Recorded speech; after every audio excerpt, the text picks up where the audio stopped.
Hi, we are in the heart of Amish country in southern Holmes County, and we've hit it right at peak color season. How good can it get?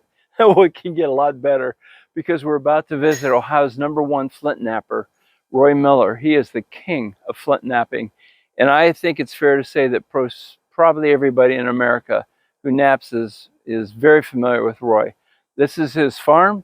That's his workshop. That's where it happens. And he's sitting in there waiting for us. So let's go on in and meet Roy and find out all about Preforms.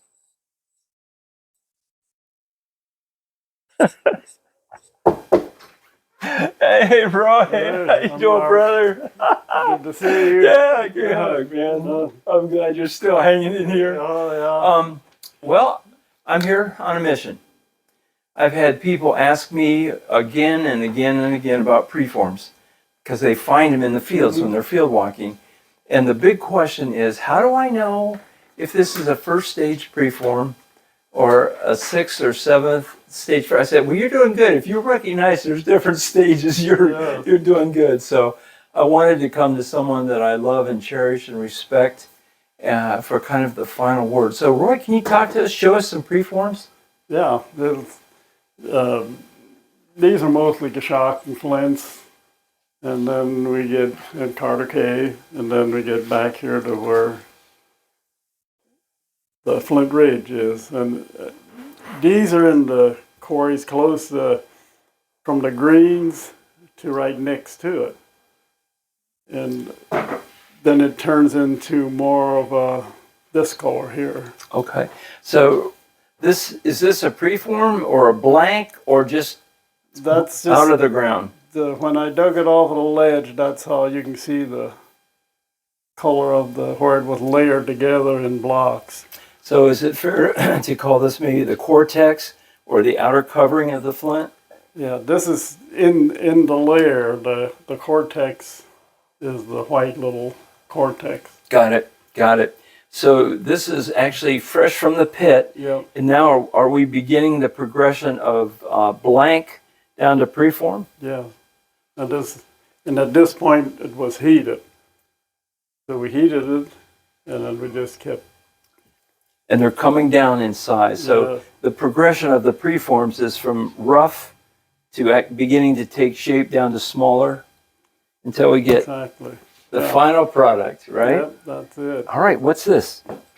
That's just one that's not heated. It's ready to heat, because when you heat flint in the way I do in a kiln, they got to be about an inch thick or somewhere in there. So the more churlier, the more heat it'll take in the block. So this would not take it in the block because of the silica. This did, but that's about as thick as you can go. Then, and going down it, and that's why you see all those flakes laying around, because the reduction takes so much different. So a question I have is, from the time you actually dig the material and you begin to work it from the blank down to the final product, what would be a fair guess of the hours involved? Well, and that involves your heating as well, Roy, coming down to the Well, you beautiful. probably, since you do a bulk, probably hour and a half to do that point from here to there. Okay. So it's not quite a full day's work, but it's a lot of busy work. Yeah, and then, you got to realize you'll break some, and some will have a lot of crystal in it that won't flake. So you just look at those. You know what? I was talking to some friends here recently, and they said the prehistoric people were the first people to invent a swear word. Oh! Yeah, for sure. Yes. Okay, what you got over here, Roy? What are we looking at? These are just unheated flints that I've got, that I just dug recently, last week actually. Well, I think Monday. Some of them, I dug some Monday and some were last week. Then these were the ones I just picked up that the Indians had dug. And they were in a little... Just laying in the dirt, or? Well, they were underground about, I'd say, a foot. Then they were just laying there in the a theme that was maybe 6 to 10 inches thick Oh, okay. of just debitage that they. Is this a result of you breaking the seam right here? Or is this the way it was right here laying in the No. ground? Or is this laying in the Yeah, ground? this is laying in the ground. Okay, okay. And I see this fancy machine over here. What are we This looking is at? where I heat it. And you'll see these are some of the top ones are the ones that the Indians had laying in their debitage. And the ones underneath are the ones I tested and thinned down so they'll take the heat. Is that too hot to reach? Oh, it's very warm, isn't it? It's pretty hot. Yeah, it's still really hot. And how long has this been turned off? Last evening, Okay. about 8 o'clock. So, I'm thinking about these bricks being able to hold the heat. And on my dig site, I find a lot of steatite that they had worked and polished. And I know that steatite holds heat too. So if I get a backache, I'll put a piece of steatite on my back. Yeah. All right, well, let's go back over and let's just finish up with these preforms again. This is something that I know everybody's excited about, and I know that people are excited about some of the work that you've done, Roy. So basically, the question as I look at everything you have here is, really, why did they heat it? Why heat it in the first place? It makes it sharper, but does not last. The sharpness does not last as long as it's unheated for some reason. What it does, it fuses the molecules when heated, and that's what makes them sharper. So if you want to get a nice long blade, you probably aren't necessarily going to heat it. No, I'd rather nap the unheated for a blade. See, now that one laying there, that is a heated one. This one? Yeah. It flaked, but it's not like an unheated flint. You have to be more careful because it breaks easier. And if this were not heated, you'd be able to not worry about it breaking as much. Yes. Right.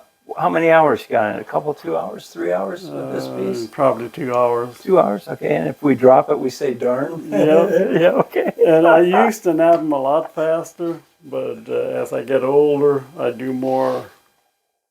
I like to put the scar pattern on to satisfy my eyes. And what, over the years, because you've been working down on Flint Ridge in the Newark area for a long time, what are one or two or three surprises for you digging the Flint, things coming out, your time on the site?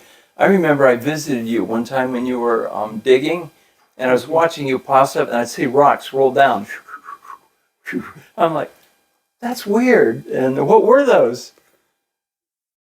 I don't remember that. Okay, they were hammerstones. The hammerstones. Yeah. Yes, I found as many as 30 in one pit. Wow. And they went to the Licking River and packed them up to Flint Ridge. The glacier ended there, the Licking River. So they packed them all the way up there to use on the Flint. When I look at hammerstones, Roy, I can tell that the mineral context is a wide range. Some of them are very tight, compact, and some hammers are not like that. Right. Is that on purpose? They could use them for different jobs?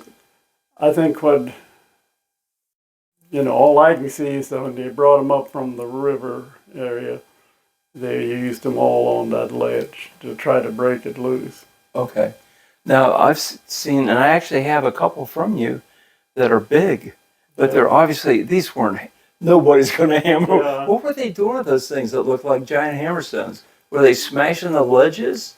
Yes, that's what they were intended for. Actually, yesterday or one day here, I had a piece of this very flint when I dug this, and had a big cone, and there was a patina all around it.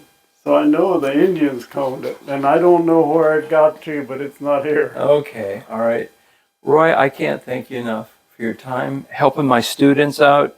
My program is coming up in a week, and I think this will satisfy everyone. And brother, it is so good to see you again. I'm glad you're still with us. Yeah. Everybody, Thanks for stopping by. thanks for visiting Roy Miller and me down in Holmes County, and the beautiful, beautiful autumn. The leaves are in full color, and I hope to see everybody again real soon.